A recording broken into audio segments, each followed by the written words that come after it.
wabarakatuh. Halo semuanya, saya Aurelia dengan NIM 230516610. Di video simulasi 2 ini, saya akan menampilkan praktek pembelajaran dengan metode video tanya jawab dan diskusi dengan materi perumusan naskah proklamasi. Silakan menonton. Oke, assalamualaikum warahmatullahi wabarakatuh. Selamat pagi anak-anak. Waalaikumsalam warahmatullahi wabarakatuh. Selamat pagi Bu. Sudah siap buat belajar sejarah hari ini? Siap Bu. Ya, sebelum itu Ibu mau periksa kehadiran kalian semuanya. Hari ini ada yang hadir nggak temannya? Ada. Siapa aja tuh? Ada Aisyah, ada Bagan, ada Dea. Oh, kenapa itu jadi nggak hadir? Izin aja Bu, izin Bu. Oke, semoga kita semua bisa berkumpul ya di minggu depan. Amin. Sebelum memulai pembelajaran, ada baiknya kita berdoa dulu. Berdoa dalam hati dipersilakan. Oke, selesai. Anak-anak, di materi pembelajaran hari ini, Ibu mau tanya dulu siapa di sini kalau ngerjakan tugas itu pernah pakai sistem kebut semalam.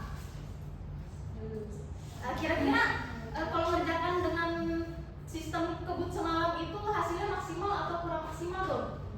Nah, itu tuh sama nih kayak perumusan naskah proklamasi. Suatu hal penting itu nggak bisa dikerjakan dengan terburu-buru karena perlu perencanaan yang matang gitu loh. Nah,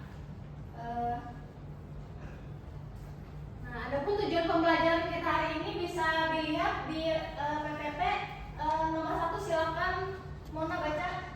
1. Menyusun urutan peristiwa proklamasi kemerdekaan secara tepat. Oke, yang kedua silakan Nanda.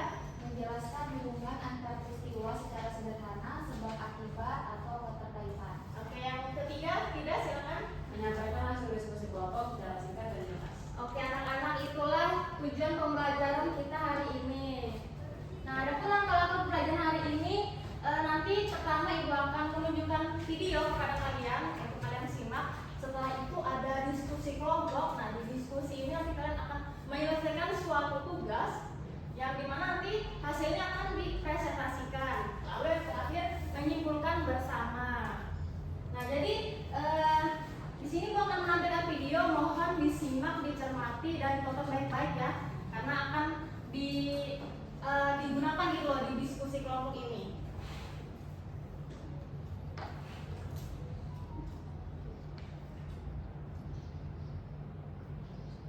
Tahu kemerdekaan harus datang dari rakyat.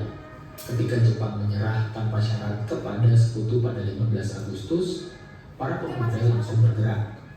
Mereka menuntut proklamasi dilakukan secepat mungkin tanpa campur tangan Jepang. Namun Soekarno memilih berhati-hati.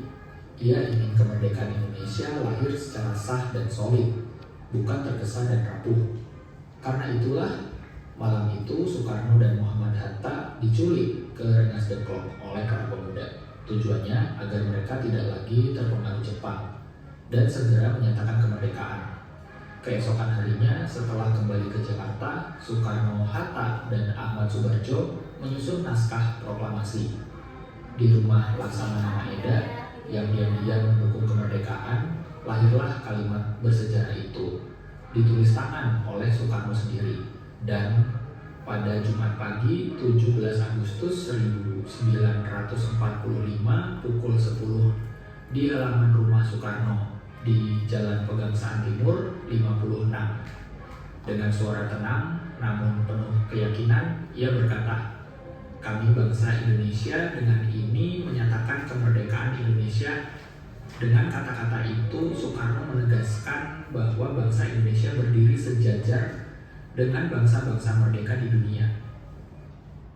Oke, sudah cukup ya kita nonton videonya anak-anak. Jadi bisa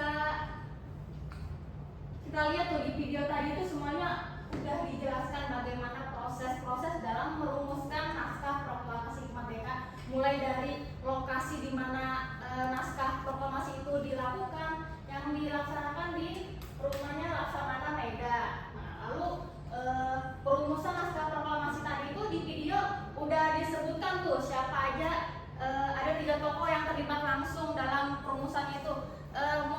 Si Wana coba sebutkan satu tokoh yang terlibat langsung dalam perusahaan naskah proklamasi. Kan tadi udah menyimak. Oke, betul sekali. Jana bisa sebutkan tokoh kedua siapa yang terlibat? Oke, betul sekali Jana. Yang ketiga Rizky bisa sebutkan siapa? Oke, betul sekali anak-anak. Berarti beneran nyimak ya videonya tadi. Nah, lalu setelah perumusan naskah tadi dilaksanakan itu, lalu diketik oleh Said Melik supaya apa? Supaya rapi gitu dan mudah dibaca nantinya. Nah, setelah diketik, barulah ditandatangani oleh Soekarno dan Hatta sebagai bentuk persetujuan dan bentuk perwakilan bagi seluruh bangsa Indonesia. Nah, setelah itu terakhir barulah pembacaan teks proklamasi dibacakan oleh Soekarno di halaman rumahnya di Jalan Pegangsaan Timur nomor 56. Nah, baik, kira-kira paham nggak sama materi yang disampaikan tadi? Tahu. Oke, udah dipahami ya. Nah, setelah ini Ibu akan membagikan kalian menjadi 3 kelompok aja ya. Berarti ini aja deh. Ini kelompok 1, ini kelompok 2, yang di belakang bertiga. Kelompok 3 ya.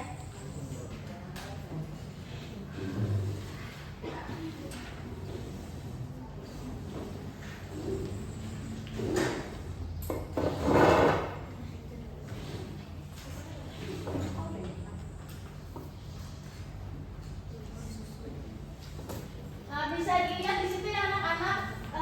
Tugasnya itu kalian harus menyusun kronologi dari potongan peristiwa yang Ibu berikan secara acak. Jadi kalian itu harus menyusun secara kronologis, lalu berikan alasannya, alasan kalian menyusun tersebut. Nah, waktu pengerjaannya itu 3 menit. Oke, sudah siap ya? Dikerjakan dari sekarang.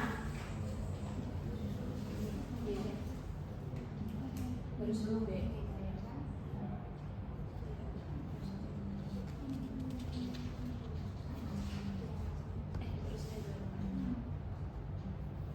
Kalau ada yang kesusahan bisa angkat tangan ya.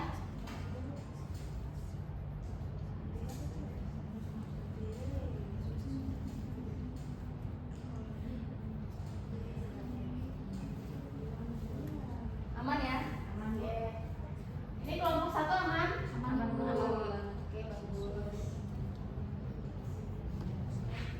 Kelompok 2 aman? Aman.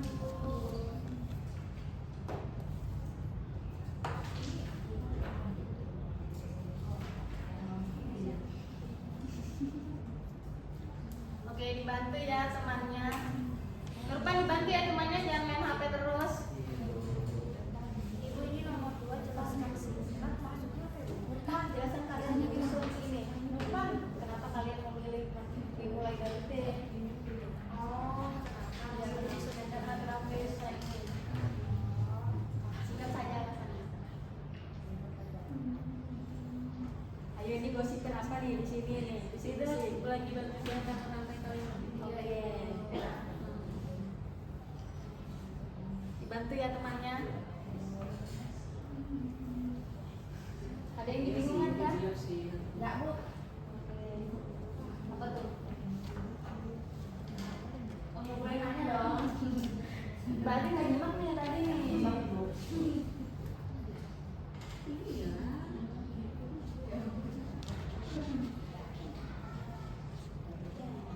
Oke, waktu pengerjaan sisa 1,5 menit ya. oke.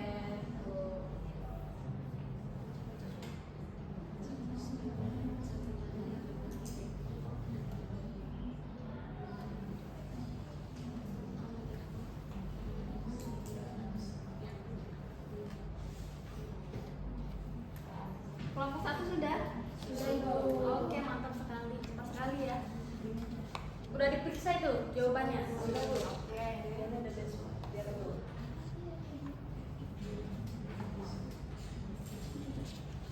Kelompok 2 sudah? Sedikit lagi, Bu. Kelompok 3? Sudah, Bu. Oke, mantap sekali. Diperiksa lagi ya jawabannya.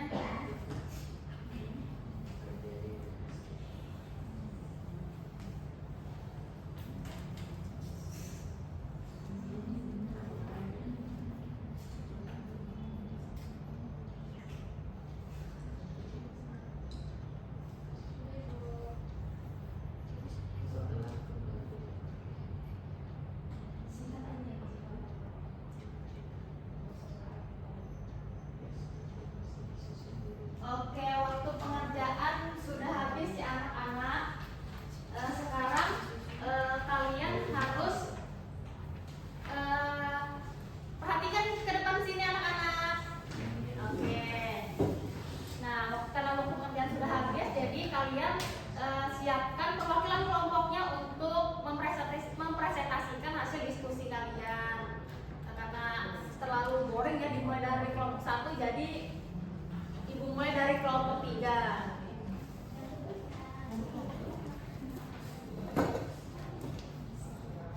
Oke, untuk susunan urutan nomor 1 yaitu D, kemudian B yaitu golongan muda mendesak agar kemerdekaan segera diproklamasikan. Lalu itu C, terjadi peristiwa Rengas Dengklok. Habis itu E, penyusunan teks proklamasi dilakukan di Rumah Laksamana Maeda. Dan terakhir A, teks proklamasi dibacakan di Jalan Pegangsaan Timur nomor 56. Terus penjelasan dari kelompok kami sesuai dengan video yang kelompok amati di awal, sudah jelas bahwa proklamasi terjadi karena Jepang telah menyerah kepada sekutu. Terima kasih. Beri tepuk tangan dulu buat kelompok 3. Selanjutnya kelompok 2, silakan sampaikan hasil diskusinya.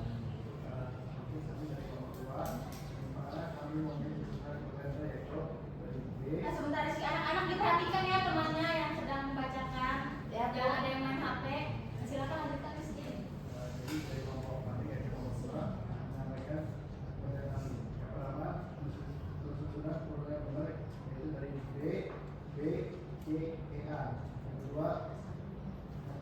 Alasannya di mana kami memilih urutan tersebut karena Jepang menyerah dahulu sehingga ada kesalahan mereka.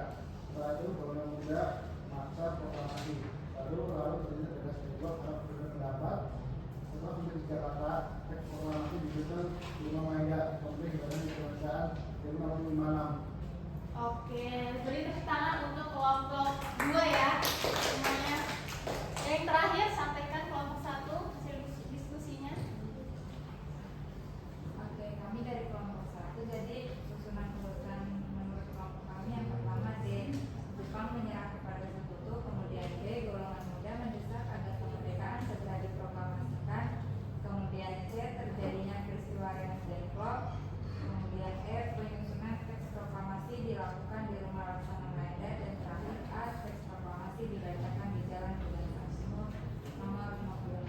Oke, beri tepuk tangan untuk kelompok 1. Nah, jadi anak-anak, jika kalian benar-benar menyimak video tadi itu sebenarnya sudah cukup rinci ya bagaimana proses perumusan naskah proklamasi, dan ternyata anak-anak mampu gitu menyusunnya secara kronologis bagaimana awalnya sampai ke tahap pembacaannya. Nah, jadi sebelum ibu menutup pembelajaran hari ini, ibu mau salah satu dari kalian untuk menyampaikan hasil diskusi hasil ini kesimpulan dari pembelajaran kita hari ini. Ada yang mau atau ibu tunjuk? Kalau gitu Wana. Jadi kesimpulan dari pembelajaran hari ini, kita jadi tahu bahwa sebelum proklamasi dibacakan ada proses penting, yaitu perumusan naskah yang dilakukan dengan penuh pertimbangan. Oke, beri tepuk tangan buat Wana. Mantap ya Wana, bagus sudah berani menyampaikan pembelajaran hari ini. Nah, satu lagi untuk sebelum menutup pembelajaran kita hari ini, ibu mau memberikan kalian 3 kuis saja. Kalau kalian nggak ada yang mau angkat tangan, ibu tunjuk langsung ya. Jadi siapa pembaca proklamasi di halaman rumahnya yang berada di Jalan Pegangsaan Timur nomor 56? Iya, Soekarno. Oke, mantap sekali depan, tepuk tangan dong. Cepat-cepatan ya. Lalu yang kedua, mengapa naskah proklamasi dibuat singkat dan sesederhana mungkin? Ada yang tahu?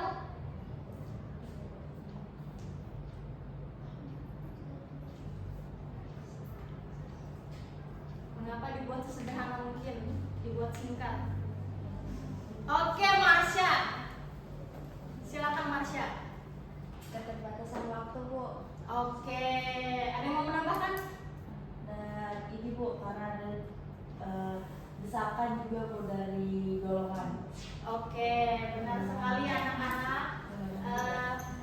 Sebenarnya bisa ditambahkan kenapa dibuat sesingkat mungkin karena agar mudah dipahami oleh seluruh bangsa Indonesia dan juga ini supaya tidak ada kesalahpahaman gitu loh di seluruh Indonesia, makanya dibuat sesingkat dan sesederhana mungkin gitu bahasanya.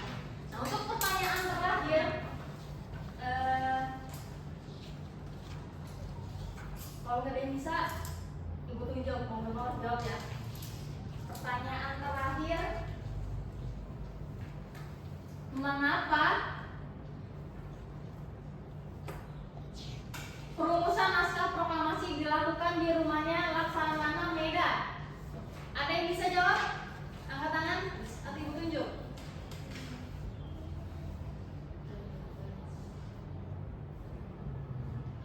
Nurman bisa menjawab? Atau Rizky? Atau Putri?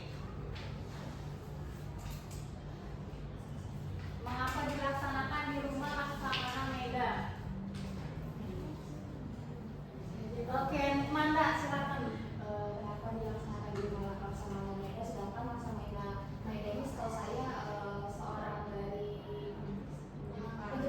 Jepang, karena beliau sebenarnya kayak kasihan gitu sama Indonesia sudah